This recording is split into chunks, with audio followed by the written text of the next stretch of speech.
You know that line in School of Rock when Jack Black's character says during like lunch with the teachers, he says, those who cannot do, teach, and those who cannot teach, teach gym class. I'd like to amend that and say those who cannot teach gym class do critique and reaction videos. And that's what I'm going to do today because I can't design a motorcycle from scratch by myself. Basically can't even customize one by myself. And I can't do whatever the gym class equivalent of that is. So I'm going to critique the new ones. Hi everybody, it's your favorite Queen of the North, Megan, and today I wanted to do a reaction to the new Ducati Scrambler series. Boy, are they interesting to look at. Well, the ones that are different, that is. If this isn't innovative, I don't know what is. You know, we got a tight budget on this operation, and I'm just doing my best to keep it real and keep it high quality if I can. So thanks for staying with me on that. First up, I want to talk about the new Cafe Racer for 2018 or 2019, whatever, it's the new one. Quick rant about the Ducati Scrambler Cafe Racer. I'm abundantly aware, of course it was on my radar before I purchased my 2017 Ducati Scrambler Cafe Racer tracker cruiser standard AV touring bike, is the fact that right now Ducati is using, they kind of reappropriated the term scrambler to encompass a lot of different things. All of these bikes have the same frame, and really only one of them, at least from what I remember, is traditionally a scrambler with like upswept pipes and the intention of kind of on-road, off-roading. But all the other bikes are just kind of using that term as a catch-all for this new sub-brand of Ducati that they're definitely marketing to younger people. The Ducati Scrambler Cafe Racer is my favorite oxymoron because how can one be a scrambler and a cafe racer? The very silhouette of it makes it abundantly clear that it's not a scrambler at all. The exhaust sits low. I have bar end mirrors. I've got clip-on handlebars, those big round bar end mirrors, and even shorter, is it the rake? Shorter forks in the front. It's a steeper pitch. Are we talking roofs or are we talking? So the whole silhouette and functionality of the bike even comes with the sticky street tires, the Pirellis. I think the Pirelli Diablo 2 or something like that. Nothing about that really screams scrambler, it's just the branding. And that was part of the reason why I felt motivated to take the decals off of my bike, because they literally say Scrambler Ducati on them, and it was just funny that my bike was so cafe'd out and it says Scrambler on it. Little rant aside, the Scrambler Cafe Racer is a big misnomer, but you know, don't get too caught up in the details there because it's still a really great bike. So according to the website, the Scrambler Cafe Racer blends with the Scrambler soul in the new unedited Scrambler Cafe Racer. I don't know what they edited out of mine. And now I realize that it's the Scrambler soul. So don't worry about any of the cosmetic things. The soul is what makes it a scrambler. And with the new Silver Ice Matte color, the Land of Joy is ready for another revolution. You know, revolution is a bit of a strong word, but this bike looks totally different. And they really did a risky maneuver with this one. Look at that guy. He's silver and blue. I think it was a really bold move for them to do this coloring, and I think a lot of people are gonna dislike it, but I think it's pretty cool. I'd have to see that blue seat in person to trust whether or not it looks good. Let's get down to the specs. Cool new features. Premium LED lighting. Okay, so that's what's different. The turn signals are LED indicators. They look a lot more modern and less vintage. All right, so they consider it a new feature, the graphics. So that is true. They have a groovy new set of decals and a color scheme, of course, and that silver paint job. Oh yeah, that was another huge change between last year's Cafe Racer and this year's, or last 2 years' Cafe Racer. This new one has spoked wheels, which it says new classic spoked 17-inch wheels. I think the wheelbase is exactly the same as the old Cafe Racer and definitely the same as the 2017. I prefer mine, I gotta say. They've got that brassy gold look, and to me, it's got more of that Chanel vibe, as I've said before, than spoked wheels do.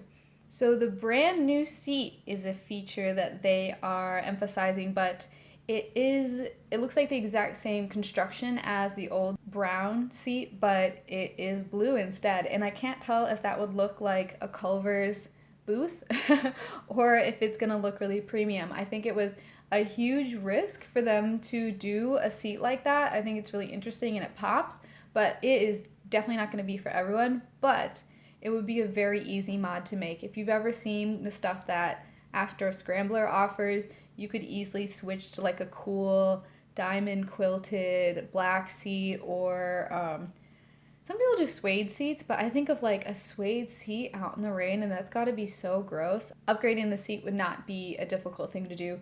The seat comes off so easily, and you can just pop on a different one. So if you don't love the blue seat, that shouldn't be the thing that deter you from this bike. Oh, this is funny. They have a gear indicator. And so some people, what do they call it? The idiot light is, whether or not you're in neutral. And then this one, I think it has more than just whether or not you're in neutral. It'll tell you whether you're in first, second, or third, and then some. But that's never like a real essential. I mean, anyone who rides a motorcycle knows that sometimes if you trust the light, it's actually not the case. You can have that little neutral light on and still be in gear, so you just gotta be careful and ease out on it and pay attention to what you're in. And anyone who's ridden an older bike has probably already gotten used to the fact that you kind of like never really know what gear you're in, or you just have to be intuitive about it. So I don't think that's an essential feature. Some people were complaining about that for the other bikes and saying like, I can't believe a modern bike is being made without a gear indicator, but like, I don't know, it's really not essential. Fuel level, that seems like a really good feature. Again, I've ridden, my old bike was a 2007 Honda Rebel. I've borrowed older monsters. If you're accustomed to old bikes, you don't really care. You just slosh it around and vibe out if you've got enough fuel in there. But it would be nice to know when you're approaching low before you hit low. It's a good upgrade. It's not essential, but it's a nice touch. All right, I think the big takeaway from this is cornering abs. A lot of people were talking about that. I think that's the biggest like technological upgrade that this bike has. It's an amazing innovation in motorcycling.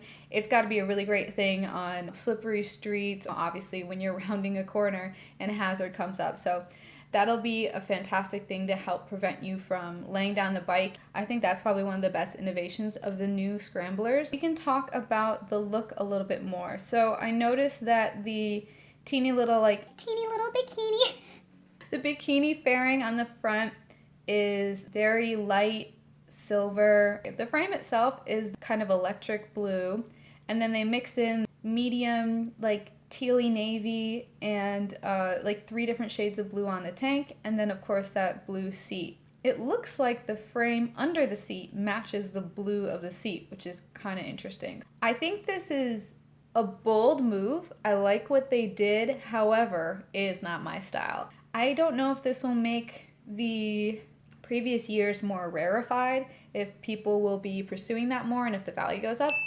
That would be cool for me. I mean, I don't really intend to sell my bike, not for a long time, because I love it. This one kind of begs for customization, because not only does everyone bop around town with the same number, and it's kind of lame when you see a whole pack of 54s, like when you watch people test riding these, and you just see this lineup of 54s. That's kind of corny. And I know the background, and I know that it's a tribute to the Italian racer, but I think it's kind of silly for all of them to have that exact same number. I think it would have been amazing if at the dealership you could choose your number, or maybe if they had a couple of different stock plates with a handful of racing numbers.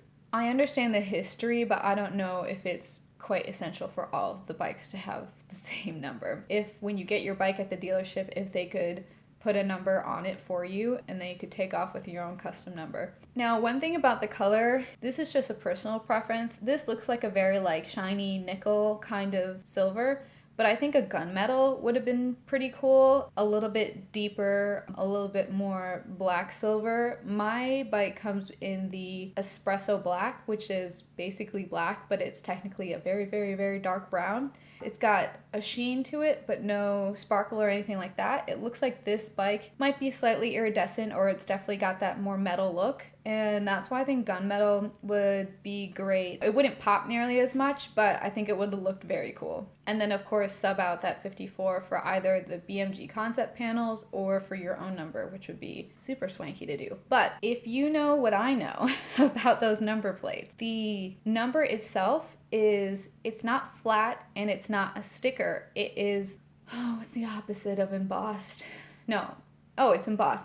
The opposite of engraved. Okay, so it's a little bit raised, and you can't merely plastidip the whole thing or just put your own decal over it. You have to kind of like either sand it down or create your own piece to go there. Also, that number is interconnected with that back piece underneath the seat and then the number on the other side. So it's not a matter of just taking that off either. You have to kind of invest some time into this mod. Because it's such a funny shape, the 54, you have to kind of do a lot to make that your own. So if you like it out of the box like that, that's great. If you're maybe the only one in town, it's cool to run around with the 54, but I know for me, the moment I saw another one in my neighborhood, I was like, oh no, it's gotta go. We can't both be 54. All right, so the next one that I think I'm gonna take the time to really analyze, because I know there's a new Desert Sled and there's a new Icon, but cosmetically they look pretty similar, and I have a feeling that the only differences are actually just the cornering abs and the gear indicators as well, but other than that, they visually look the same as the year before. So let's talk about the Scrambler Full Throttle. Oh yeah, so everyone is being bestowed with these new LED turn signals. They look pretty good. I don't really have an opinion about them, like they don't look that much different than mine. And the paint job. So this one, they give you a blank number panel, which is probably what they should have done with the Cafe Racer. And again, I know the history of it, but I think that it's lost on a lot of people. Having a blank number panel would have been very cool. The Full Throttle's got those very cool looking space age kind of side number holders, which I appreciate. And it looks like they upgraded the seat as well. That's one thing, if you see these bikes in person, the nicest seat was the Cafe Racer. I don't know if the new Full Throttle seat is any better than the old one, but you can definitely feel the difference. You might want to just upgrade the seat regardless. That's my opinion. And now the Full Throttle has aluminum 10-spoke wheels, and that's a little bit more similar to my bike. I really like the look of spoked wheels that have fewer spokes. It's just a matter of preference. Visually, I think it looks tidy and it's not very distracting. Oh yeah, and it looks like, as inspired by the Cafe Racer, they have the passenger seat cover, which I think looks really great, that little cap on the back. And they upgraded the paint job on the entire bike. They blacked out the covers on the exhaust. That looks pretty cool. So they completely changed up the seat. They made it a lot more Cafe Racer inspired. It's like halfway between modern and retro looking. It's a little bit like 1970s futuristic, which honestly I love. It's like very Star Wars looking. I like the new paint job. I think it looks really good. And I'm kind of partial to, I don't know why, I just really like yellow bikes. But this reminds me so much of the Yamaha bikes. I don't want to call it a ripoff, but it looks very inspired by that iconic Yamaha yellow and black, which I like, but it just doesn't look super original. I don't know what they could have done differently. I think it's just that ratio and that horizontal line. Honestly, I do really like the new Full Throttle. I think the seat change was a good move. Adding that number panel is cool because it doesn't look weird blank. Just blocking out the whole exhaust system and that little cover over the exhaust and then the cans being black, I think that was really great. This looks like a sexy Twinkie Darth Vader. I'm into it. I think it's great. So I don't think my voice has the stamina for much more, but there's my lowest form of content, my reactions to the new lineup. What do you think about them? I'm basically only talking aesthetics here for a lot of it. I feel as though that's my lane. I'm not a mechanical engineer and I just ride them. So when it comes to handling and things like that, that's something that I think a test ride would give me a better idea of. But I have ridden 2016 Flat Track Pro, and of course the 2017 Cafe Racer, which I own. But I'd be interested to see what those cornering apps feel like, or if I'd even feel them kicking in. I don't think I would feel them on a test ride, but I'm sure I would feel them when I need them. So thank you all for joining me on this little Italian bike journey, and until next time. Go ahead and follow me on Instagram if you're curious about what I do in the in-between. Yeah, thanks for tuning in, and I'll see you next time.